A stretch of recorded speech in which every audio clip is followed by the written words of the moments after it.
Es investigador postdoctoral en la UPV, en la Universidad del País Vasco, y actualmente también investigador visitante en la Universidad de Cambridge. Él es licenciado en Ciencias Políticas y de la Administración por la Universidad Complutense y máster en Filosofía de la Historia por la Universidad Autónoma. Defendió en el año 2000 su tesis doctoral con el título El imperio de la democracia en América, John O'Sullivan y la formación del concepto de destino manifiesto, y es especialista en pensamiento político e historia de los Estados Unidos, ¿no? Bueno, además de eso, Marcos conoce teoría política en general y también con bastante detalle la obra de Marx. Es autor de varios capítulos de libro y artículos académicos y de una monografía en la editorial Postmetrópolis titulada El triunfo de Trump, claves de la nueva extrema derecha norteamericana. Además, Marcos colabora ocasionalmente en la revista Contexto, Contexto y Acción, bueno, es que la conocéis por sus siglas. Un momento que alguien me pide entrar. Bueno, y hoy va a presentar una ponencia titulada Ciudadano Kane y Walter Lippmann, la tensión entre élites periodísticas y crisis democrática en la formación de la opinión pública de entre guerras. Muchas gracias, Marcos, y cuando quieras puedes empezar. Pues muchas gracias a ti, Cristina, y al proyecto por invitarme a participar de esta sesión y de todo lo que significa. Y muchísimas gracias a todas y a todos los que estáis hoy aquí conmigo, pues para este debate que estamos teniendo sobre la crisis del mundo liberal y sus representaciones artísticas. Bueno, y vamos a ver ahora si consigo compartir la pantalla. Pantalla completa, permitir. Vale, sí. Vale, ¿veis el PowerPoint? Sí, sin problema. Sí, pero no la vista completa todavía. Eso es. Sí, ya está en vista completa. Ya está la vista completa. Sí. Bueno, pues para empezar y para no romper con la estupenda tradición que tenemos ya en esta sesión, yo también voy a quejarme de mi título, ¿no? Porque en este sentido creo que no refleja del todo, tampoco en este caso, el que va a ser el contenido de mi ponencia. Sobre todo en el caso del subtítulo. Mi ponencia, Ciudadano Kane y Walter Lippmann, va a tratar sobre la crisis de la esfera pública liberal y de su ideal sobre sociedad civil. O más concretamente, es un intento de abordar cómo esta problemática se puede estudiar a través de una obra clásica del pensamiento político y una obra cinematográfica, una obra artística que nos permite hacer otro tipo de abordaje epistémico al problema, ¿no? Y en ese sentido, la manera en la que yo he enfocado la explicación de la sesión de hoy es precisamente desde esa reflexión, desde la reflexión de cómo podemos abordar el estudio y la reflexión de una problemática como es la del colapso y la crisis del mundo liberal a través de tanto una obra de pensamiento político como una obra artística, cuyos registros intelectivos son necesariamente distintos, pero pueden ser complementarios. Y en el caso de estas dos obras, a mi juicio, pues juegan una complementariedad muy interesante. Por lo tanto, desde un punto de vista de la autoría, tenemos dos figuras. Tenemos la figura del pensador y periodista Walter Lippmann y la figura del locutor de radio y cineasta Orson Welles. Dos figuras más o menos contemporáneas que representan cada uno desde su ámbito el auge de los medios de comunicación de masas. En el caso de Walter Lippmann como editor de la revista The New Republic, en el caso de Orson Welles, tanto a través de su obra cinematográfica como locutor de radio. Ambos, además, han tenido un gran impacto a la hora de conformar nuestra percepción de la opinión pública. Walter Lippmann, a partir de su famosa obra Public Opinion, publicada en 1922, y Orson Welles a través de, en lo que se refiere a la opinión pública, yo diría más que en el caso de Ciudadano Kane, aunque también a través de su genial programa sobre la Guerra de los Mundos, que si recordáis tuvo su momento en abierto a finales de los años 30 y en esa locución de la obra de Wells consiguió generar un gran pánico entre la opinión pública estadounidense que muchos de los radioyentes dieron por cierta su narración de la hipotética invasión marciana a la Tierra. En este sentido vemos cómo hay un juego entre medios, ficción y verosimilitud que va a estar muy parejo en la reflexión y en la actuación de ambos autores. El eje de reflexión de esta conferencia va a ir a través de un eje que va desde la teorización de Walter Lippmann en su libro Public Opinion, pasando por una reflexión sobre los motivos, una reflexión semiótica sobre los motivos nucleares de Ciudadano Kane y con ciertos apuntes a lo que viene a ser la nueva ola populista, nacional populista de los últimos años, ¿no? En donde la figura de Trump juega un punto muy interesante de reflexión, sobre todo en contrapunto y en concomitancia a la figura de Charles Foster Kane, tal y como fue representado en la obra de Orson Welles. Pero antes de entrar en esa reflexión, querría adentrarme en la perspectiva de Walter Lippmann sobre la opinión pública. A modo de introducción general a esta cuestión, sí que establecer que la obra de Lippmann se establece, o bueno, antes de entrar a esto, permitirme deciros que Walter Lippmann, aparte de periodista, se puede considerar uno de los principales filósofos políticos del pragmatismo norteamericano, muy influido por su compañero John Dewey, y a su vez podríamos establecer un cierto paralelismo entre la figura de Lippmann con la figura de Ortega y Gasset aquí en España, y en ese sentido autores que reflexionaron sobre el fenómeno del auge de la sociedad de masas y lo que eso suponía en el caso de Ortega y Gasset desde una perspectiva algo más aristocrática para la sociedad liberal, y en el caso de Lippmann como un antiguo progresista populista para la sociedad democrática, ¿no?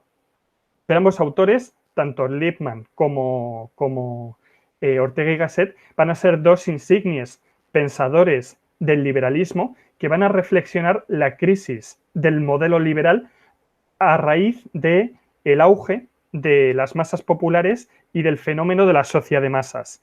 Va a ser muy famoso el caso, además, de Walter Lippmann, porque su obra va a servir de inspiración para organizar en el año 1938 el famoso coloquio Walter Lippmann, en el cual en París, del 26 de agosto al 31 de agosto, momento en el que las principales figuras del liberalismo del momento se reunieron para pensar y reflexionar sobre la crisis del modelo liberal y de donde surgirá una nueva corriente, bueno, varias corrientes de lo que luego será tanto el neoliberalismo como los proponentes del anarcocapitalismo y de la escuela austríaca. Entonces, en ese sentido, una figura fundamental a la hora de reflexionar no solamente el fenómeno de la opinión pública, sino la propia crisis del liberalismo y un intento del propio liberalismo, tardoliberalismo clásico, podríamos decir, por reformularse y dar origen a lo que luego va a ser el neoliberalismo y todas sus diversas corrientes, ¿no? Pero esa es una genealogía que no voy a tratar en esta conferencia. Aquí me voy a centrar exclusivamente en su obra sobre la opinión pública. Y antes de entrar a ella, sí que contextualizar cuál es el momento intelectual en el que se establece esta obra, ¿no? Es un momento en el cual se está elaborando una crítica al ideal de opinión pública deliberativa que había surgido con la Ilustración y que fue en su momento una pieza clave para la formulación de un concepto de esfera pública subyacente al ideal liberal sobre la sociedad civil. Y esto es fundamental porque aquí en esta conferencia se ha planteado la crisis del Estado liberal, pero yo creo que es importante subrayar que la crisis fue a nivel de paradigma completo, no solamente en una perspectiva intelectual, sino a un nivel de proyecto social y proyecto económico. Y en ese sentido, el auge del fascismo pone, en los años 30, pone una nota clara a lo que es la crisis del Estado liberal. La crisis del 29 simboliza de manera cristalina lo que sería la crisis del modelo de acumulación capitalista que había y ese modelo de liberalismo, laissez-faire, que lo había sustentado desde un punto de vista intelectual, ¿no? Pero también desde un punto de vista de la sociabilidad y del arquetipo del individuo liberal, estos dos elementos también se van a encontrar en crisis. Y la noción de opinión pública que va a surgir en los años 20 y 30 va a ser vehiculizador de esa crisis. Y la crisis, la crisis de esta idea de esfera pública liberal, una esfera pública deliberativa, va a generar a su vez o va a servir de vehiculizador de lo que es una crisis mucho más general del ideal de sociedad civil fundamental a la hora de constituir el paradigma liberal como un programa de gobierno. Y en ese sentido lo que está aquí en crisis no es un ideal que en el siglo XIX Hegel en los cuadernos de Jena ya había establecido, ¿no? Como esa idea del periódico como la oración matutina del hombre moderno, una suerte de trasunto secularizado de lo que venía a ser la homilía del sacerdote. Y esto es una cuestión de unas implicaciones mucho más profundas de lo que puede sugerir la frase anecdótica de Hegel. En el fondo de lo que estamos hablando es de que la instauración de la esfera de sociedad pública liberal en el siglo XIX lo que genera es un ámbito de legitimación del orden social que va a suplantar lo que antes era el vasto dominio del pensamiento teológico y también de sus referentes. Otro ejemplo de esta visión de la opinión pública liberal tradicional que se va a ver en crisis es la que nos dio a conocer Tocqueville en el segundo libro de La democracia en América, como una suerte de consejero que se presenta ante todos los ciudadanos sin necesidad a que estos acudan a él y un sentimiento común que articula y religa la voluntad de todos los individuos que se encuentran articulados por estos artefactos, los periódicos, en calidad de consumidores de noticias. Y esto va a ser muy importante porque, de alguna manera, ya con Tocqueville lo que vemos es que esa idea de una esfera de opinión pública deliberativa va a ser mucho más unidireccional de lo que en principio se había teorizado durante la Ilustración. Con lo que nos encontramos en los años 20 y 30 del siglo XX, básicamente es con el final de una progresión que se inicia a finales del XVIII, ¿no?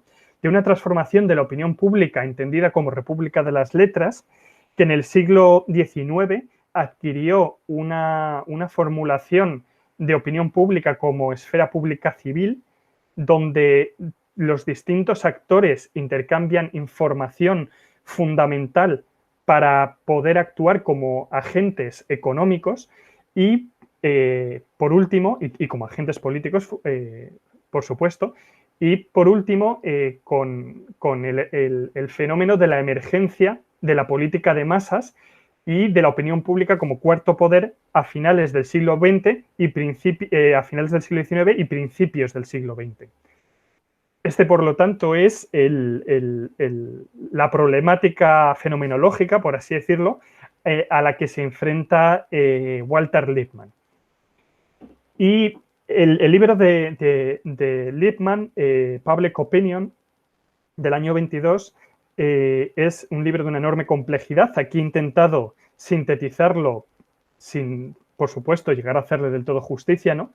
Pero es un libro que comienza planteando un problema cognoscitivo fundamental. Y es que en las sociedades contemporáneas la escisión del ciudadano con respecto a los fenómenos del mundo habrían generado un panorama de una complejidad tal que este mundo sería ya demasiado complejo como para ser comprendido por parte de los individuos inmersos en el mismo. Esto generaría un problema fundamental, ya que esta escisión de los individuos con los fenómenos que están aconteciendo en su realidad social generarían una distorsión y una disociación que a lo que conduciría sería a la necesidad de intentar simplificar esa enorme complejidad a través de imágenes fundamentales. Y estas imágenes fundamentales serían las noticias. Las noticias que serían relatos sobre los acontecimientos, aunque, y esto lo subraya Lippmann, no sobre la verdad de lo que acontece en el periodo histórico al que la noticia se refiere. La perspectiva sobre los acontecimientos se encontrarían a su vez mediados por estereotipos y por intereses, que actuarían como claves hermenéuticas en la recepción de los mismos. Y esto es muy importante, porque para Lippmann uno de los grandes problemas que se refiere al ciudadano como consumidor de noticias es que todo ciudadano estaría mediado por una cadena de distorsiones cognitivas que se iniciarían en los prejuicios como una suerte de juicios a priori fundamentales a la hora de relacionarnos con la realidad, pero juicios que estarían guiados por unos estereotipos generados previamente y reforzados a través de la propia mirada prejuiciosa. Y estos prejuicios mediados a través de los estereotipos, si conseguirían reproducirse, acabarían generando mitos sociales que guiarían las cosmovisiones sociales. Los lectores, por tanto, guiados por los prejuicios, estarían en contacto con los proveedores de noticias, en este caso los emporios de comunicación, que en su momento histórico ya estarían empezando a actuar como monopolios de la información, que expenderían estas noticias a través, guiados por intereses corporativos. Por lo tanto, tenemos a unos consumidores de noticias que tienen ya un sesgo de partida, un sesgo cognitivo de partida, junto a unos proveedores de información que tienen sesgos económicos y políticos a la hora de proveer esa información por el problema de los intereses. Por lo tanto, según Lippmann, el objetivo de la prensa nunca consistiría en transmitir información, sino en construir consensos, si bien estos se realizarían a través de piezas informativas. De aquí surgiría el gran problema del interés como elemento que se acabaría siempre imponiendo sobre las necesidades del bien común. Por lo tanto, para Walter Lippmann, la constitución de una esfera de opinión pública ya no se regiría por unos criterios de debate público y de intercambio de ideas, sino por una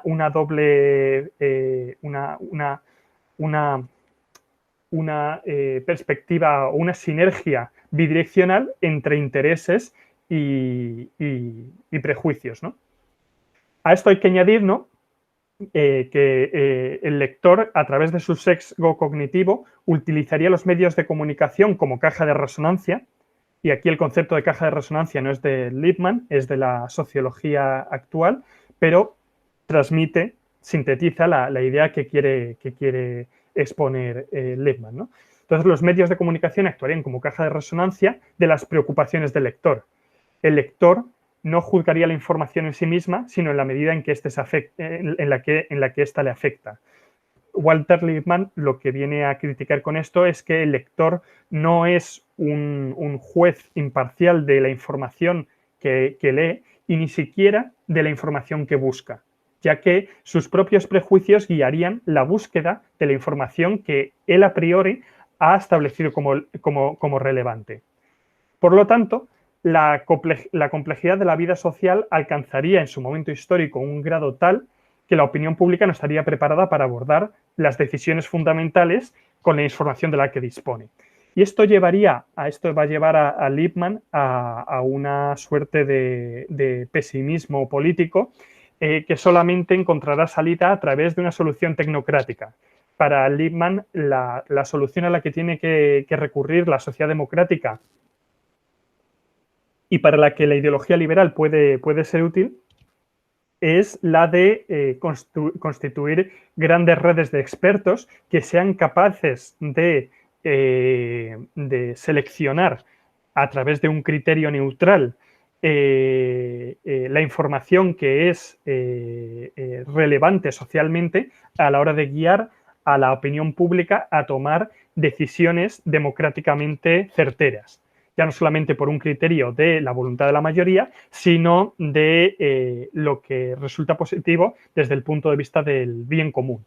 Claro, esta posición de Lippmann segura, sin lugar a dudas, se le puede contraponer, ¿no?, la propia crítica que hizo Carl Schmitt en la era de las neutralizaciones y de las despolitizaciones sobre este mito de la neutralidad de la técnica y de la neutralidad del saber de los expertos, ¿no?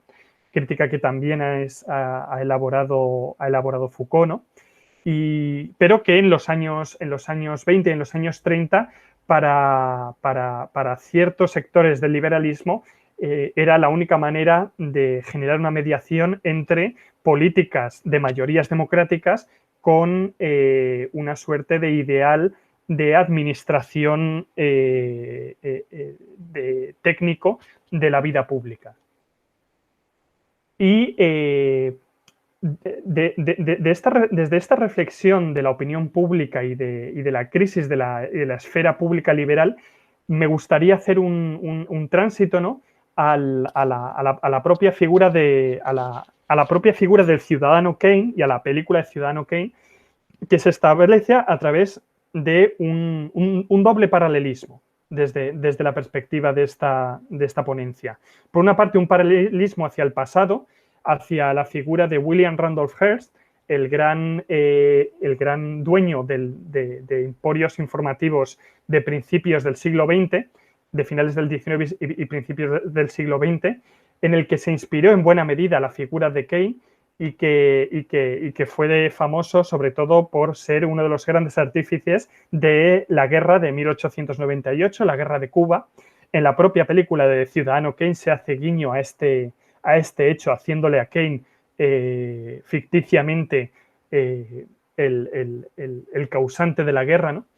Y de alguna manera, como arquetipo de esa figura de el dueño de los emporios de opinión pública de los periódicos de la sociedad de masas, que desde una perspectiva de éxito del arquetipo del individuo liberal, que a través de su trabajo y de su esfuerzo genera un emporio económico exitoso, sin embargo, a través de su actividad periodística y de su holding y de su monopolio informativo, lo que genera es una distorsión y una sinergia en la opinión pública norteamericana que es bastante conflictiva con ese ideal de opinión pública deliberativa que la Ilustración había generado y que el propio liberalismo había instituido como su matriz fundamental. Y en ese sentido, la figura de Hearst sirve para inspirar a Kane, pero a su vez la figura de Kane ha sido una figura que casi como una vida paralela de Plutarco, de alguna manera hace eco a la figura de Donald Trump. Y tanto uno como otro señalan a la gran problemática de esa figura del político populista que sabe explotar los intersticios de la opinión pública para generar un proyecto personalista, autoritario y populista que tiene muy poco que ver con ese ideal de esfera de opinión pública, de esfera liberal de opinión pública, en la que se supone que ellos se han formado. Por lo tanto, la película de Ciudadano Kane nos permite pensar las problemáticas de la opinión pública en la crisis de la sociedad liberal, pero a su vez, en los años 30 y en los años 20, pero a su vez nos sirve a su vez para reflexionar el colapso del ideal de la sociedad de la información que se había generado en los últimos 20, 30 años y donde Trump aparece, ¿no?, como esa figura oportunista y arribista que sabe explotar sus deficiencias. La comparativa entre Kane y Trump se establece además en muchos otros ámbitos de su vida, ¿no? La propia, incluso a un nivel anecdótico, ¿no?, en las propias mansiones de ambos multimillonarios, Xanadu en el caso de Kane, Mar-a-Lago en el caso de Trump, que incluso estéticamente una y otra encuentran un cierto paralelismo, e incluso en la propia figura del progenitor castrador, que tanto en la película de Ciudadano Kane como en la propia vida política de Trump juegan un papel muy importante a la hora de constituir su psicología autoritaria, ¿no? En el caso de Ciudadano Kane, en el caso de Charles Foster Kane, con la figura de Mary Kane como esa figura materna que es incapaz de ofrecer un amor maternal a su hijo y que llevan a Charles Foster Kane a buscar la aprobación y el amor de terceras personas sin generar una contrapartida a su vez, ¿no? Como un poco leitmotiv de su propia ambición personal. Y en el caso de Donald Trump, en la figura de su padre, Fred Trump, como esa figura autoritaria que jamás demostró amor a su hijo, ¿no? Y que de alguna manera generó una suerte de incentivo psicológico casi psicopático en Donald Trump, que ha sido muy importante a la hora de guiar buena parte de su perspectiva en el mundo de los negocios y luego en su carrera política. Esto es una cuestión que se debatió en el 2016, pero que luego desapareció.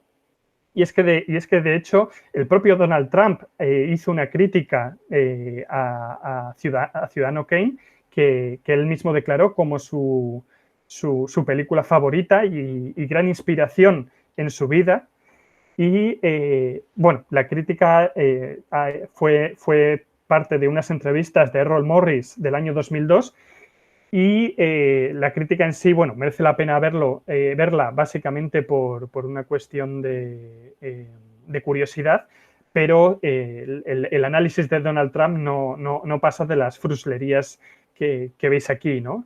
Por ejemplo, creo que aprendemos en Kane que quizá la riqueza no lo es todo, porque él tenía la riqueza pero no tenía la felicidad. Bueno, este viene a ser más o menos el tipo de juicios que establece la película, ¿no? Bastante básicos intelectualmente, pero de alguna manera el vínculo entre Trump y Kane existe más allá de un análisis semiótico que podamos hacer nosotros. Es un vínculo reconocido por el propio Trump, ¿no?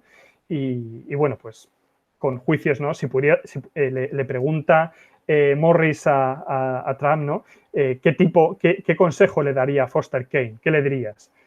Y Trump le responde: consíguete una mujer diferente.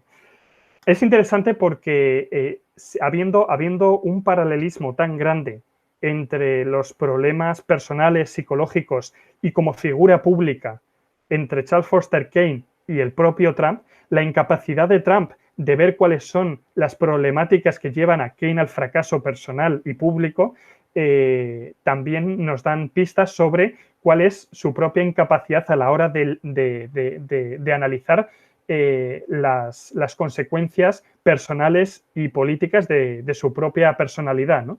Y en ese sentido también hacer ese paralelismo resulta interesante a la hora de entender el fenómeno Trump. Y ya metiéndome en la película de Ciudadano Kane y empezando a recapitular y a cerrar mi exposición, desde un punto de vista narrativo, y aquí viene la conexión con la obra de Lippmann, Ciudadano Kane es una obra que es muy interesante desde un punto de vista narrativo porque es una obra en la que la clave de la película, la clave del argumento, se plantea y se resuelve en la introducción y en el desenlace, pero queda totalmente velada durante todo el nudo. Si nosotros quitásemos del metraje los 10 minutos de la introducción y los 2 minutos del desenlace, nos sería completamente imposible a través del nudo saber cuál es el problema de Ciudadano Kane, cuál es el problema de Charles Foster Kane y cuál es el significado de Rosebud, ese término que Charles Foster Kane dice en su lecho de muerte y que dispara el curso de la acción. Si recordáis, la película de Ciudadano Kane es una obra en la que un periodista, Thompson, se inicia una investigación por petición de su jefe para descubrir cuál era el significado de esa última palabra de Charles Foster Kane y si de alguna manera esa palabra, Rosebud, podría explicar el gran misterio de la vida de ese gran personaje público, ¿no? Y desde un punto de vista narrativo, lo que hace la película es, en primer lugar, en la introducción, plantear un panegírico a Kane a través de un falso reportaje en el cual se presenta a Kane como un ciudadano ejemplar y como paradigma del éxito económico, político y personal, como la figura del gran americano, del sueño americano, para luego, a través del relato de 5 personajes, ir desmontando el panegírico que de manera unitaria que nos había presentado una imagen unitaria y épica del personaje, ¿no? Y lo que es interesante y donde conecta esta película, a mi juicio, con la tesis de Lippmann, es con la idea de que cada uno de los personajes es un arquetipo que tiene una agenda personal y que narra la narración de Kane desde una perspectiva concreta. Y a través de estos dos elementos, la cuestión de la perspectiva, donde se vehiculizan los prejuicios, y la cuestión de la agenda, podemos ver cuál es la gran problemática, el gran problema de sesgo cognitivo del que nos hablaba Lippmann. Y esto va más allá de un simple perspectivismo, porque lo que vamos viendo a través del relato de estos 5 personajes son 5 Kanes distintos que parcialmente explican al personaje Kane, pero que no lo agotan. Y la clave del personaje Kane, que desde un punto de vista de artificio narrativo se encuentra a través de ese símbolo Rosebud, en ningún momento entra a colación a través de ninguno de los 5 relatos. Por lo tanto, podríamos considerar la propia película de Ciudadano Kane como una suerte de momento de opinión pública en donde existe un momento deliberativo de Thompson con cada uno de los personajes y donde cada uno de los personajes construye la noticia de la figura de Kane a través de sus propios sesgos particulares y guiados por su propia agenda. Y al final lo que tenemos es precisamente esa visión poliédrica de Keynes que nos da información sobre él, pero que en ningún caso lo agota y ni lo explica. Claro, ¿cuál es la trampa que hace en este caso Wells? La trampa que hace es que echa mano de un recurso narrativo como es el narrador omnisciente en los dos momentos fundamentales en donde se explica cuál es el problema fundamental de Charles Foster Kane. Y ese problema se encuentra sugerido en varias de las narraciones de los personajes, pero no se entra en ningún caso a lo que es el núcleo del problema en ninguno de sus relatos.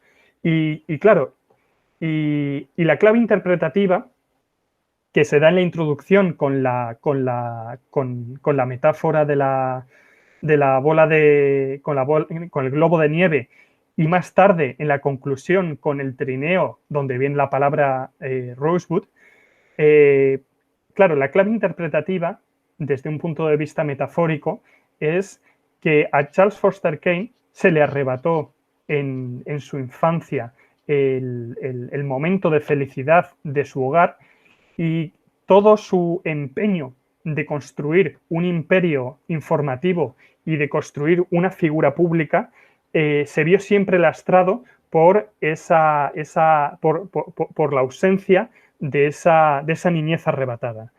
Claro, esto es una cuestión que el espectador puede interpretar a través de la introducción en la que se muestra el globo de nieve, y en el desenlace, en donde la cámara termina con un plano en el trineo que se muestra en su juventud. Claro, todo esto se encuentra completamente, esta clave se encuentra completamente ausente en el relato general de los distintos personajes. Y si esta clave en lo que es las claves narrativas de la película simboliza la verdad sobre Kane, lo que hemos tenido durante todo el nudo de la película han sido simplemente distintas perspectivas de una vida a través de relatos parciales de personajes que tenían prejuicios e intereses. Y de alguna manera esto refleja la gran problemática de la opinión pública, tal y como la había tratado Walter Lippmann. Además, en la propia película se ven cuestiones como el problema de la manipulación informativa a la que el propio Kane echa mano cuando tiene que informar sobre su derrota electoral, y está también la cuestión de la propia figura de Kane como político populista, ya que en la propia película Kane, un gran multimillonario y dueño de un emporio informativo, está constantemente hablando de reformas para el beneficio de la clase trabajadora, pero en donde, como le echa en cara su amigo Lillard, en ningún momento hay un interés real sobre las condiciones y sobre incluso el potencial político de esa clase trabajadora y de esas clases populares, porque lo que importa para Kane es precisamente esa figura de Kane y ese nombre de Kane como significado.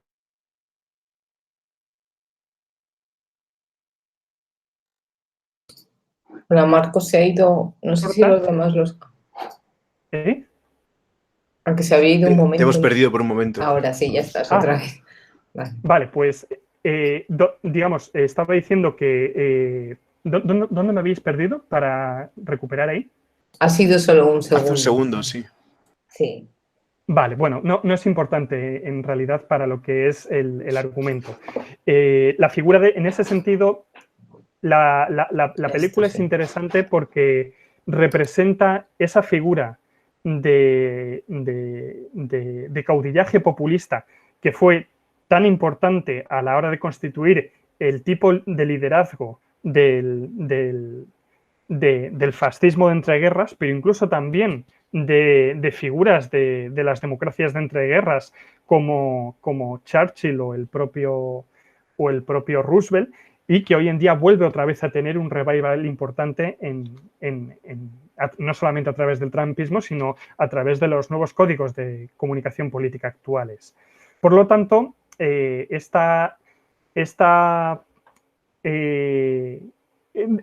querría terminar esta reflexión haciendo dos comentarios. El primero es que, como ha señalado Robert Carringer, posiblemente la imagen más importante de Ciudadano Kane como película sea esta que tenemos aquí, la de Kane reflejado en los múltiples espejos de su mansión que metafóricamente nos estaría intentando expresar la multiplicidad de Keynes que hay en la multiplicidad de relatos que se van desarrollando a través de la película, pero que sin embargo no llegan a captar el drama personal y la problemática política que supone Kane, que aunque en el título se le llame ciudadano, en el fondo de ciudadanía tiene muy poco, ya que el gran proyecto político de Kane es en el fondo la de instituirse en rey de una república liberal. Y en ese sentido tiene muy poco de actitud ciudadana y bastante de pretensiones de realeza. Y de alguna manera ese es uno de los grandes problemas que se instituye a través de estas figuras dominantes de la opinión pública, estas figuras que explotan sobre todo un tipo de legitimidad carismática, ¿no?, en donde hay muy poco espacio para un ideal de ciudadanía fundamental a la hora de establecer una opinión pública igualitaria y democrática, y que, sin embargo, este tipo de figuras son capaces de explotar a través de una suerte de hackeo de sus propias debilidades intrínsecas. Y la película de Ciudadano Kane, en ese sentido, a través de un registro artístico, es capaz de acompañar gran parte de la crítica que Walter Lippmann establece en su obra Public Opinion. Y desde ese punto de vista, a mi juicio, se genera una sinergia muy interesante entre las dos obras que, a través de registros cognoscitivos distintos, nos ayudan a penetrar en una problemática fundamental, no solamente para las sociedades de entreguerras, sino para nuestra sociedad actual también. Y eso es todo. Muchas gracias. Muchas gracias, Marcos. No sé qué ha pasado. A mí me salís congelados ahora. Vale, pues muchísimas gracias, Marcos. Otra magnífica ponencia.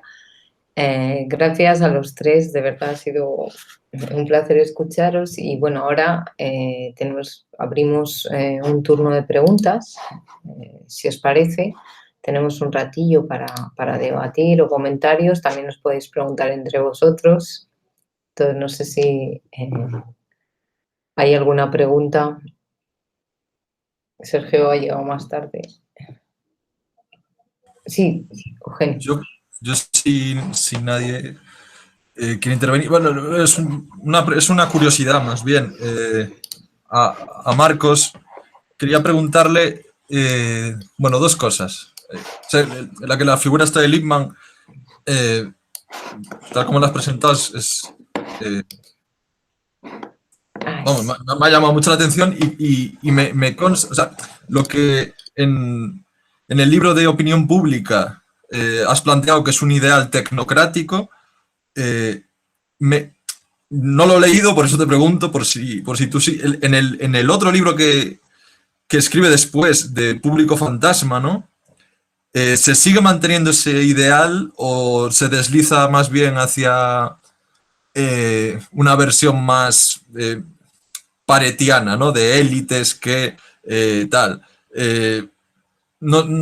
O sea, ¿cuál fue la trayectoria de Lippmann después de ese libro?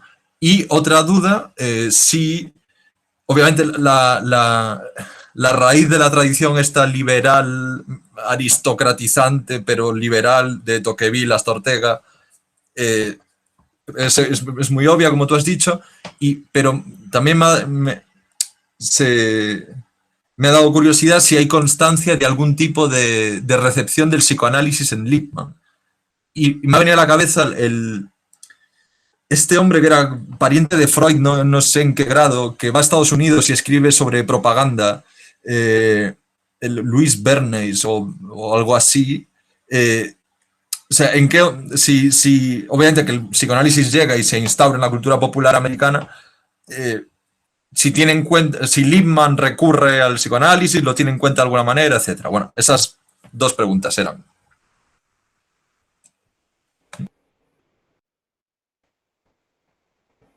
Perdón, enhorabuena por la charla a los dos, desde luego. Muchas gracias, Cristina. Por una cuestión de orden. Sí. ¿Qué hago? ¿Contesto ahora? ¿Agrupamos preguntas y respondo luego? Lo que iba a decir es que en este caso podemos agrupar la pregunta, pero yo te iba a hacer una pregunta similar, por si... Bueno, no es similar, pero podrías tú quizás relacionarlas, no lo sé. De alguna manera excede un poco a tu ponencia, en la que ha quedado todo muy claro y no tengo dudas. Excede un poco Marcos, por lo cual bueno, a ver, lo que me interesa es, además de lo que has planteado, que era muy interesante, si tú puedes ver en la película, a ver cómo es eso, que va un poco...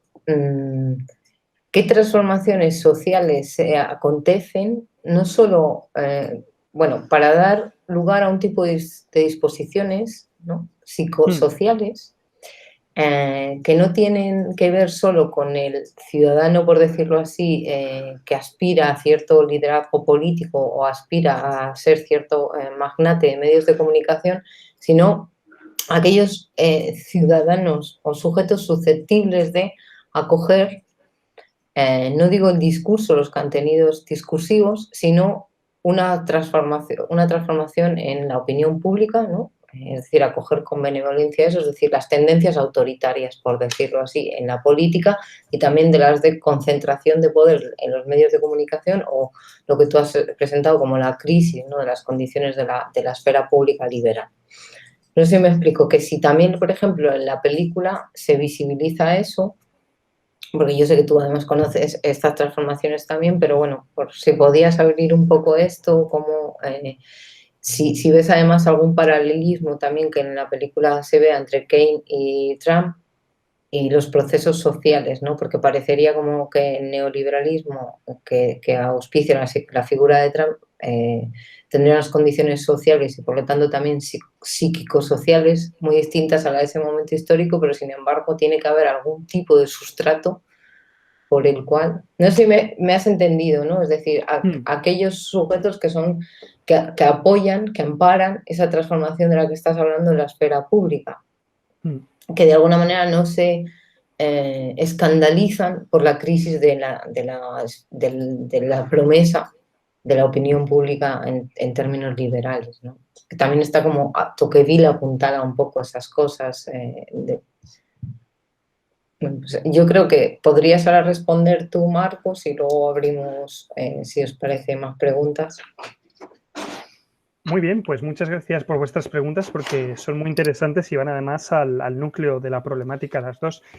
La trayectoria de Lippmann es interesante porque él de hecho empieza en el socialismo, pero en un partido socialista de la ciudad de Nueva York, pero su background es el del populismo progresista que se fue generando en la década de los 80, 90 y tuvo su auge en las dos primeras décadas del siglo XX.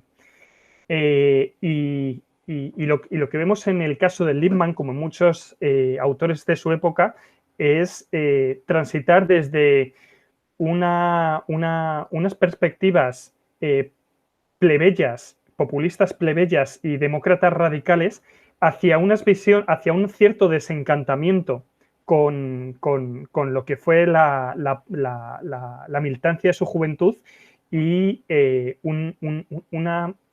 una búsqueda de orden dentro del liberalismo de una perspectiva que perfectamente podría haber entrado en otro momento en el conservadurismo. ¿Y qué quiero decir con esto? Lo que quiero decir es que Lippmann, en sus obras posteriores a Opinión Pública, su gran obsesión va a ser la de intentar armonizar orden jurídico con orden económico, que es además una problemática, la de armonizar orden jurídico con orden económico, que va a estar también detrás de, por ejemplo, un autor como Weber, que en Economía y Sociedad es uno de los pilares fundamentales. Y va a ser además uno de los elementos que van a estar en el centro del propio coloquio, Lippmann a la hora de redefinir el liberalismo. Porque, claro, lo que va a decir Lippmann es que el problema es que el liberalismo hasta ahora ha dado el orden jurídico como un hecho natural y como un hecho espontáneo de la propia socialidad y de la naturaleza social del hombre, cuando en realidad es una cuestión que se genera a través de consensos colectivos que tienen que articularse políticamente y que por lo tanto no forma parte de un cierto orden espontáneo. Y entonces ese va a ser la perspectiva que va a guiar su visión, su cosmovisión política posterior a opinión pública. Y por lo tanto, claro, esto le lleva a aceptar un aristocratismo tecnocrático fundamental, muy distinto a un aristocratismo más de clase como el que podría tener un autor como Ortega y Gasset, donde ahí el propio origen de clase de Ortega y Gasset se ve muy bien, y en el caso de Walter Lippmann, que era, digamos, en ese sentido hijo de clase trabajadora, no va a tener esas pretensiones aristocratizantes, ¿no? Y desde un punto de vista de la recepción psicológica, por supuesto, el psicoanálisis va a subyacer en buena medida a opinión pública, y sobre todo la obra de Psicología de las masas va a ser fundamental a la hora de constituir la teoría de los prejuicios, aunque la teoría de los prejuicios de Lippmann va a cobrar entidad propia en opinión pública, y de hecho se considera punto de partida para los distintos estudios sobre prejuicios y sobre, psicología de los prejuicios, que se ha desarrollado sobre todo a partir de los años 50 como reflexión sobre el fascismo. Y en el caso de la pregunta y del comentario que ha hecho Cristina, yo creo que el gran problema que tiene la película de Ciudadano Kane, como en el fondo tienen casi todas las obras o muchas de las obras, o mejor dicho, el registro artístico, es que la obra de arte necesita, en buena medida, individualizar para expresar. Necesita expresar fenómenos sociales a través de individualizaciones. Sobre todo esto es muy claro en el caso de la novela o en el caso del cine.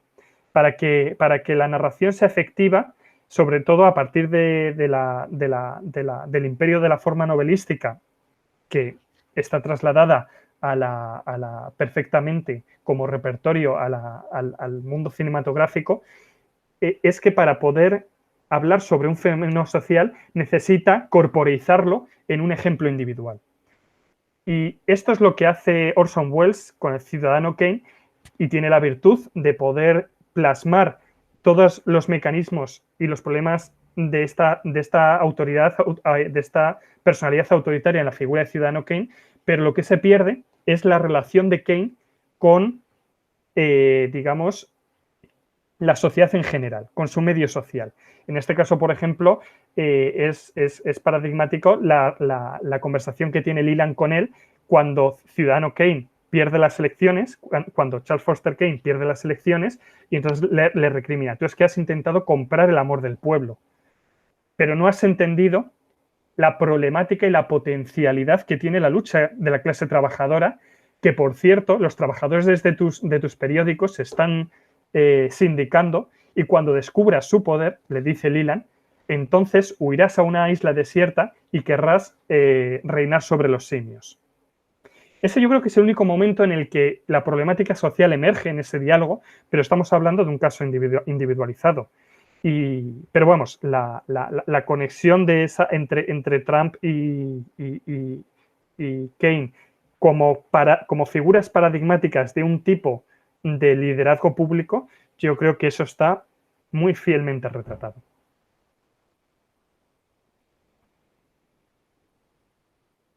Muchísimas gracias, Marcos. No sé si queréis comentar algo más. Tú mismo. Sí, yo tengo una pregunta para cada uno de los ponentes. Me han gustado mucho vuestras ponencias, cada una por distintas razones. En primer lugar, a Luis querría decirle que, bueno, que muchas gracias por dar a conocer a estas dos figuras, a Abbott y McCollan, porque yo creo que forman parte de estas artistas e intelectuales olvidadas que en un momento dado han sabido captar un momento de gran transformación y según ibas haciendo la narración sobre la formación de este fotoreportaje, se me han planteado dos cuestiones.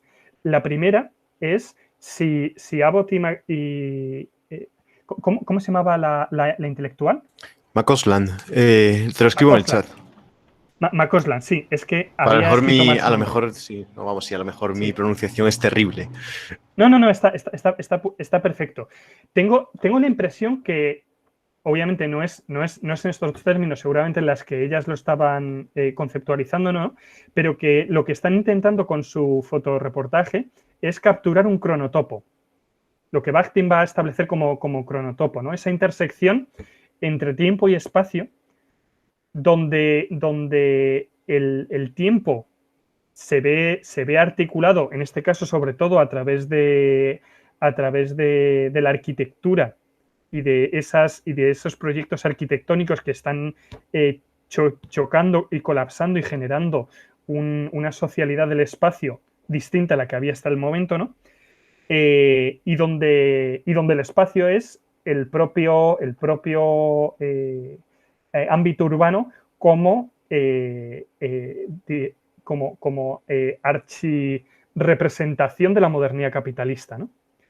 Y mi pregunta sería si ese cronotopo, de alguna manera, que ellas están intentando explorar y su obra, sería una crítica a la modernidad capitalista, y si es así, si es una crítica anticapitalista, antiliberal o antiburguesa, o ninguna de las tres anteriores. Esa es mi primera pregunta. Y mi segunda pregunta para Eugenio, según ibas describiendo, ¿no?, esta economía moral que yo desconocía completamente, me iba surgiendo la duda de si existe algún diálogo entre este enfoque de la economía moral de estos autores, de tanto Polanyi como de los autores británicos de los que has hablado, si existe un diálogo entre esta hipótesis, entre estos autores y esta corriente, con la hipótesis de Marx sobre la acumulación originaria. Si la tienen en cuenta y en qué sentido dialogan con ella.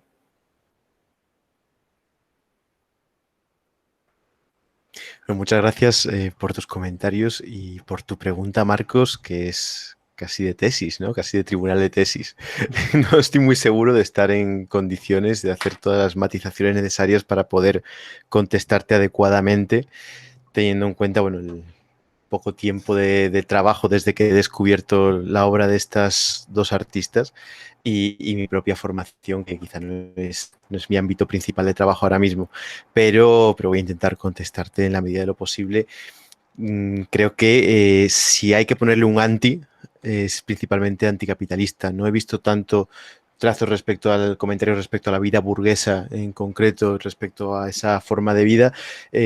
Hacen mucha alusión en los comentarios, eso sí, a estos pequeños comerciantes, pequeños regentes, negocios individuales y familiares como parte de este pasado que se está evaporando en ese momento, que está en tensión con los grandes rascacielos, pero en la medida en que el problema está principalmente enfocado desde una cuestión de urbanismo, y en esto tus comentarios respecto al cronotopo me vienen de perlas para seguir pensando, intentar, llegado el queso,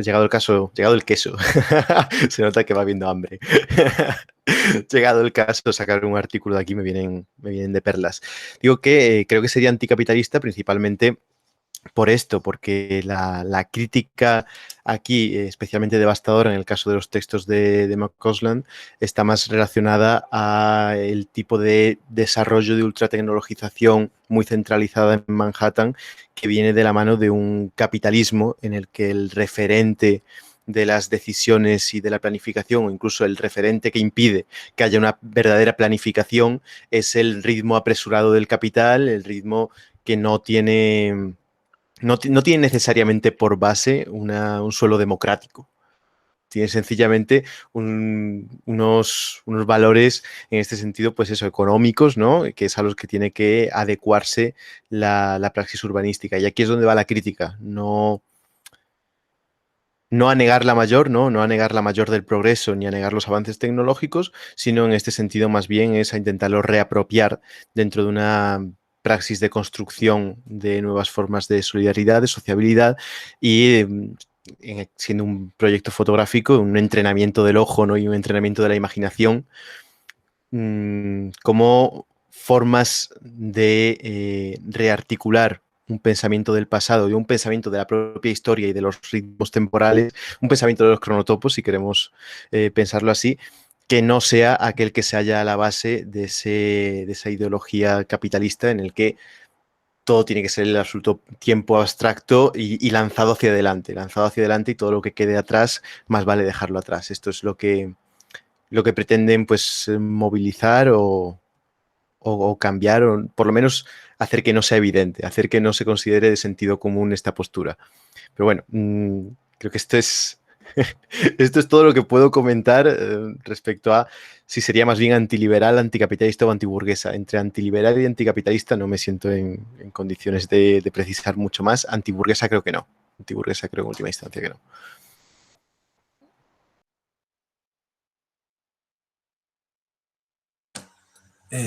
Bien, sí, con respecto a la relación con el capítulo del Capital que citas, más en general con Marx, sí, desde luego es incuestionable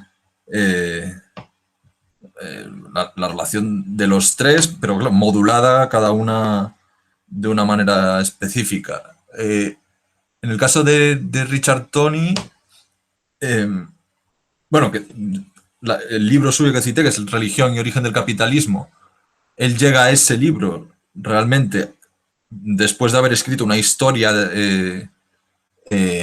agraria de la Inglaterra de los siglos XVI, XVII, con lo cual es digamos, toma también como eje, ¿no? O como, más bien como cesura toda la cuestión esa de los cercamientos, de las tierras comunales, que es la que Marx describe en ese capítulo, ¿no?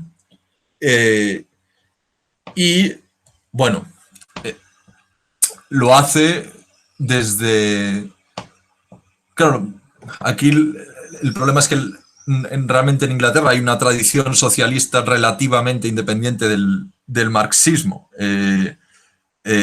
Digamos, el mundo fabiano, el socialismo guildista, ¿no? Estas tradiciones que son en algunos casos muy antiguas, y desde luego Tony está muy, muy metido en ese mundo, y su simpatía con Marx puede manifestarla sin problemas, sin empacho, ¿no? Pero él pertenece a ese mundo. Con Polanyi, que desde luego él llega a Inglaterra desde Europa, ¿no? Desde bueno, se forma en Viena, Budapest, el mundo austromarxista, él sí que ya está más, vamos, conoce mejor el marxismo y desde luego comienza asumiéndolo en gran medida, pero ya cuando llega a escribir La Gran Transformación se distancia de... Sobre todo, esto ya son cuestiones de teoría económica en las que tampoco yo puedo hablar con mucha competencia, pero bueno, él se distancia de la teoría del valor-trabajo y de ahí, bueno, llega a otras críticas más generales al marxismo sin renunciar por completo, pero bueno, con todo el proyecto posterior de cuando Polanyi crea este grupo de antropólogos en Estados Unidos con el que hacen una historia de eso, desde un enfoque antropológico de las instituciones económicas, de las civilizaciones antiguas. Bueno, digamos que de alguna manera plantea que nunca habría podido llegar a ese proyecto desde las coordenadas marxistas, que no servirían para entender ninguna sociedad precapitalista y demás. Pero bueno, desde luego la cuestión, el origen del capitalismo en la privación desde luego de una independencia material, pero de una independencia cultural, moral, cultural, también es, digamos, es un problema central en Polanyi. Y bueno, desde luego en Thompson no hay mucho que hablar porque sí es, pues digamos, un marxista pleno y desde luego todo su trabajo es realmente un comentario al capítulo de la acumulación originaria. Y es hecho desde un espíritu mucho más fiel al marxismo, a un marxismo obviamente muy lejano a cualquier determinismo, a cualquier rigidez escolástica y demás, pero un marxismo al fin y al cabo, cosa que no se podría decir tanto tanto de Tony como de Polanyi. Pero bueno, desde luego es pertinente apuntar que ambos podría entenderse que salen de esa semilla que lanzó Marx en el capítulo de la acumulación originaria. Sí. Pero bueno, muchas gracias por la pregunta.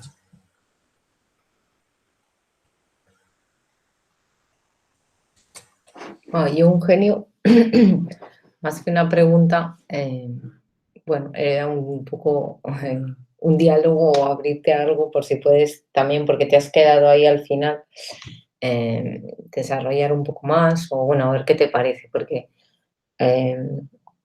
bueno, me ha interesado mucho la ponencia y las tres, digo que me ha interesado todo, pero que voy a hablar solo de una cuestión, que es del final de John Berger, porque también yo me he metido bastante y me ha interesado, y quería o sea, me ha interesado lo que has propuesto, esta visión de Berger y del director de cine, que veré la película que nos has recomendado, porque no la he visto y te agradezco muchísimo la referencia. A ver, no, que me ha interesado cómo recuperas su forma de representación, por decirlo así, literaria, pero que lleva detrás mucha carga teórica para mostrar que la desaparición del mundo campesino, que significa o que acontece al mismo tiempo casi que que existe la crisis del liberalismo, que es curioso, ¿no? Porque es como de la desaparición un poco de la figura de la figura modélica del burgués o del sujeto liberal, y desaparece al mismo tiempo las formas de experiencia del campesino, ¿no? Que tú entiendo que lo que nos proponías era mostrar cómo la mirada de estos autores permite ver que ni se trata de un elogio al pasado como una forma de posicionamiento anticapitalista hacia el presente, pero tampoco denostarlo como un retraso en el proceso de civilización, ¿no? Y que es precisamente esa distancia de la mirada lo que... No, y te quería decir con esto, que ¿cómo consideras tú que sin embargo no crees que Berger, la sensación que da, porque retrata, como tú bien has dicho, al mundo campesino desde la crudeza de sus condiciones de existencia y sus formas también perceptivas y sus formas de sensibilidad son al mismo tiempo tiernas y crudas en la forma en las que lo representa? Y también como en el prólogo, en el epílogo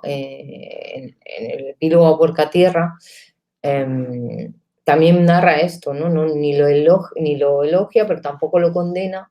Entonces, pero ¿no te parece, sin embargo, que hay una forma que sí que hay una forma de crítica al presente, de lo que deja atrás sin elogiar el pasado? De las condiciones cerradas, que yo la vinculo un poco con Benjamin, porque él tiene textos sobre Benjamin y le interesa mucho la cuestión de la experiencia, ¿no?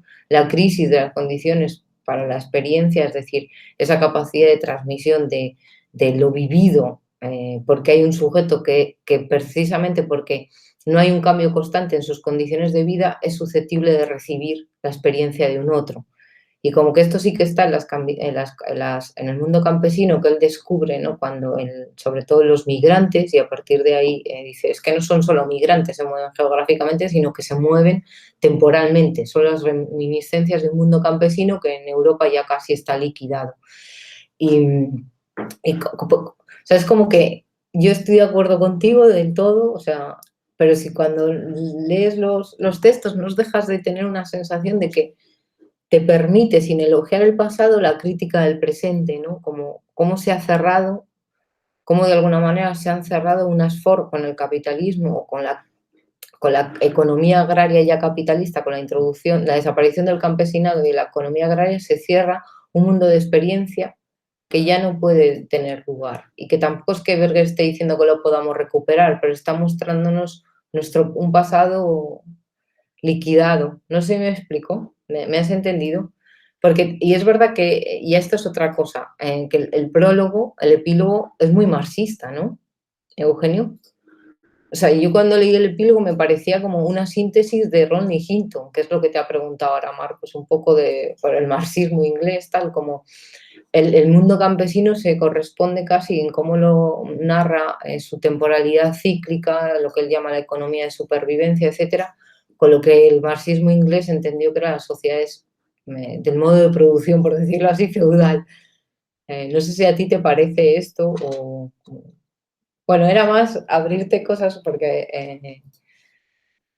No, sí, bueno, ¿has terminado? Perdón. Sí. Sí, sí, a ver, con respecto a esto último, primero, sí, muy marxista y a la vez no, porque yo creo que lo que mencioné así de pasada, lo que le chirría del marxismo es la tendencia a considerar el campesinado como algo inerte, digamos, históricamente inerte. Y en ese sentido, el autor las dos citas que tiene como encabezado de ese epílogo, que una es del helenista francés Jean-Pierre Vernant, y la otra, que yo no lo conocía, o sea, no conocía ni a este que cita ahí en el encabezado, que es Theodor Schanning, ni a otro que cita más adelante, además lo cita, porque bueno, cuando se pone así un poco más teórico, aunque efectivamente bueno, en general toda su narrativa tiene un trasfondo teórico muy notable, como tú dices, y el epílogo más aún, porque ahí ya no está narrando, ¿no? Pero aún así es un registro, digamos, distendido, no es un registro de un ensayo, ni de un artículo, pero cuando él ve que se está poniendo un poco más académico de la cuenta, en el epílogo dice... Bueno, pero todo esto sobre el campesinado, quien quiera entenderlo, que vaya a un economista soviético que se llama Chayanov y que lo lea y yo sigo aquí a lo mío. y entonces me llamó tanto la atención el exabrupto ese que fui a comprobar quién era este hombre, que no tenía ni idea.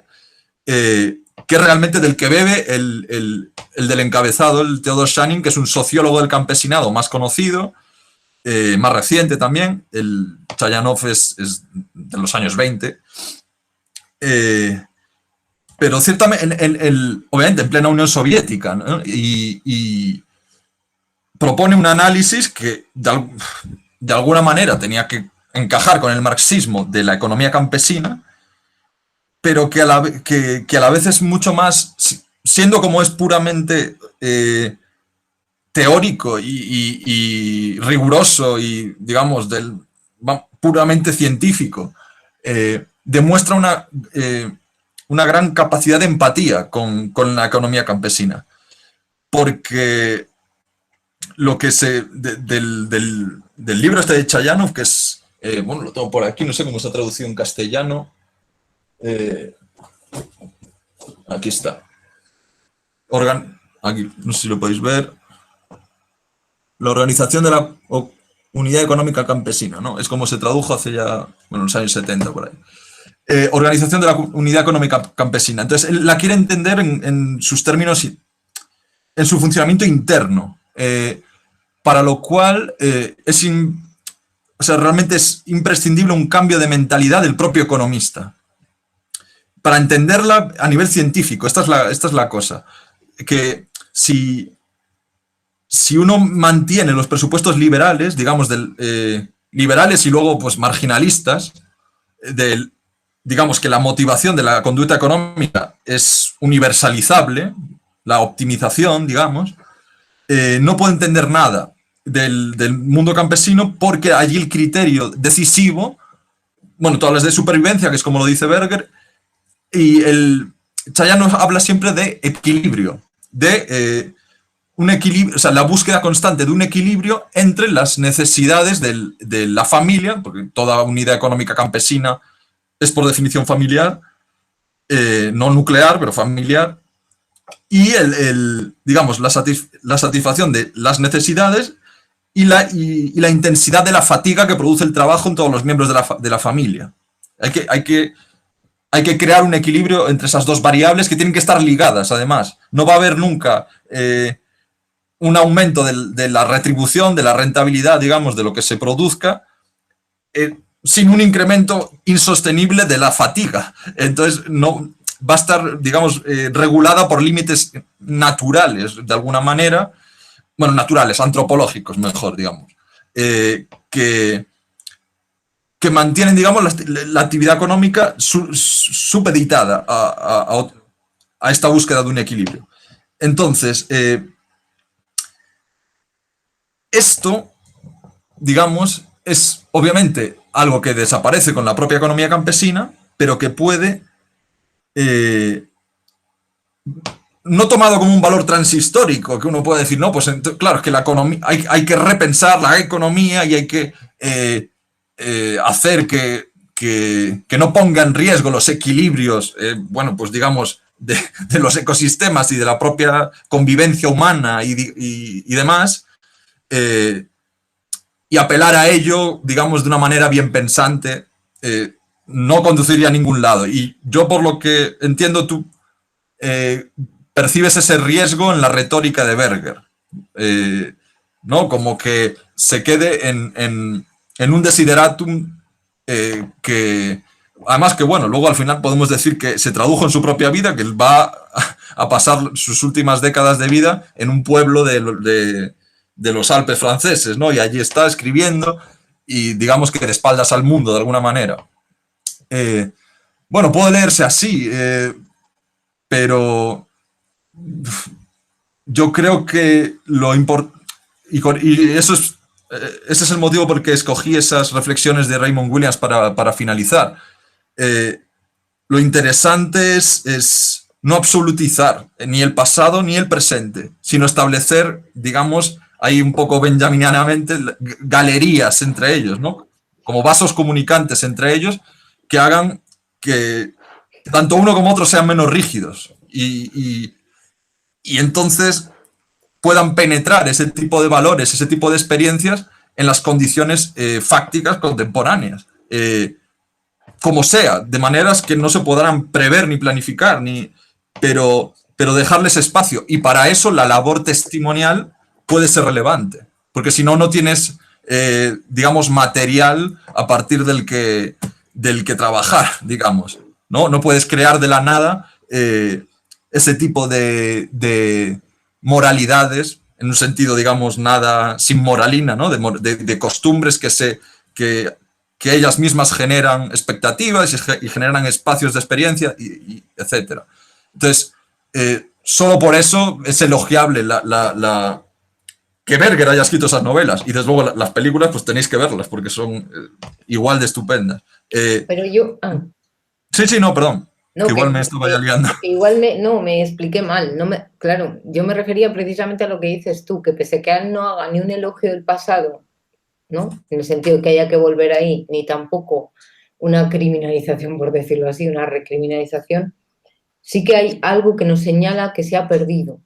Y eso no quiere decir que tenga que ser recuperable, sino que nos ayuda, por decirlo así, a movilizarse hacia el futuro, ya que en términos benjaminianos, ¿no? Que las películas, si quieres, incluso más benjaminiana, cuando sale el profesor, ¿no? Con todo el chorizo que saca, etcétera, el tiempo, ahí se ve muy bien, ahí recoge el tiempo de lo rural, de lo urbano, pero yo lo que decía es precisamente eso, que no es un elogio al pasado, pero sin embargo que narrar el pasado tiene un sentido, recuperar aquello de lo que hay que hacer un duelo, no para volver a ello, pero precisamente porque te permite para situarte de forma distanciada respecto al presente, ¿no? Claro, sí, justo.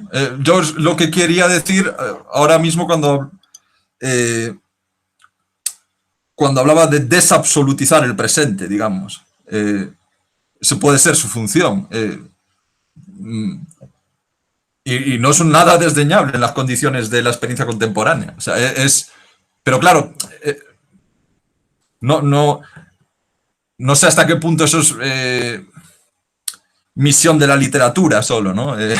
Digamos que igual son necesarias instituciones de otra índole, con una mayor incidencia en la vida práctica, digamos, y en la imaginación política y de las formas laborales, etcétera, etcétera.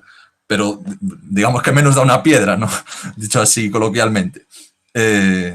Entonces, sí, esa tensión que tú comentas, desde luego, está ahí,